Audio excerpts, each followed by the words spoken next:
విదేశాల్లో కూర్చుని మాపై వాగుతున్నారు. వైసీపీ సోషల్ మీడియా పోస్టింగ్లపై పవన్ ఫైర్. అధికారంలో ఉన్నప్పుడే ఏమీ పీకలేకపోయారంటూ విమర్శలు. పవర్ ఉన్నా లేకపోయినా దేనికి భయపడనని వెల్లడి.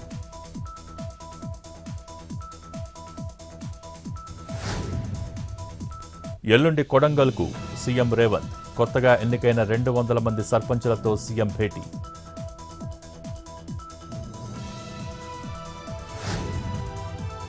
రేపు తెలంగాణ భవన్కు కేసీఆర్.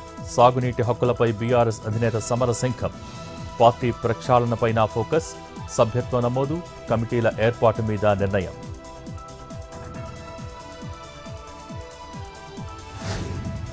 ఉపాధి హామీ పథకం పేరు మార్పుపై కాంగ్రెస్ నిరసనలు. గాంధీ పేరు తొలగిస్తే ఊరుకునేది లేదన్న మంత్రి శ్రీధర్బాబు. ప్రతి జిల్లాలోనూ నిరసనలకు దిగుతామన్న మినిస్టర్.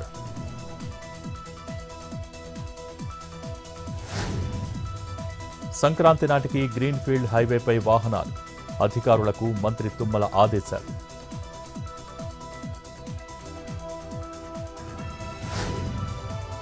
ప్రభుత్వ భూమిని సొంత జాగీర్ అనుకుంటున్నారా?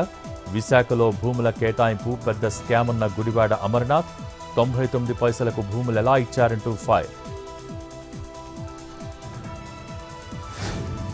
కామారెడ్డి బాన్సువాడ కాంగ్రెస్లో పంచాయతీ ఎన్నికల చిచ్చు. ఎమ్మెల్యే పోచారం, ఏనుగు రవీందర్ రెడ్డి మధ్య విభేదాలు. రవీందర్ రెడ్డి ఏ పార్టీలో ఉన్నారో చెప్పాలన్న పోచారం తనయుడు. సర్పంచ్ ఎన్నికల్లో రెబల్స్ను నిలబెట్టి పార్టీకి నష్టం చేశారంటూ సీరియస్. ఐనవోలు మల్లన్న జాతర ఏర్పాట్లపై సమీక్ష. హనుమకొండ జిల్లా కలెక్టరేట్లో రివ్యూ మీటింగ్. హాజరైన మంత్రి కొండా సురేఖ, ఎమ్మెల్యే కేఆర్ నాగరాజు.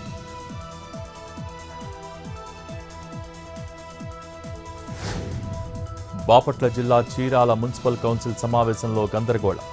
మీటింగును అడ్డుకున్న వైసీపీ కౌన్సిలర్లు. టీడీపీ, వైసీపీ కౌన్సిలర్ల మధ్య తీవ్ర వాగ్వాదం.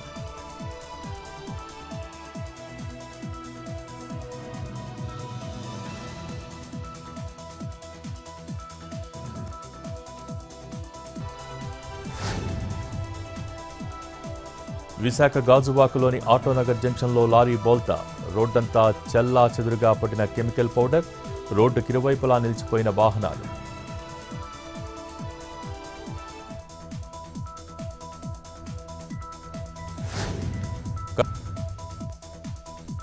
కాకినాడ జిల్లాలో చైన్ స్నాచింగ్ ముఠా అరెస్ట్. ఒంటరిగా వెళ్తున్న మహిళలు టార్గెట్గా దొంగతనాలు. నిందితుల నుంచి బంగారం, బైకులు స్వాధీనం.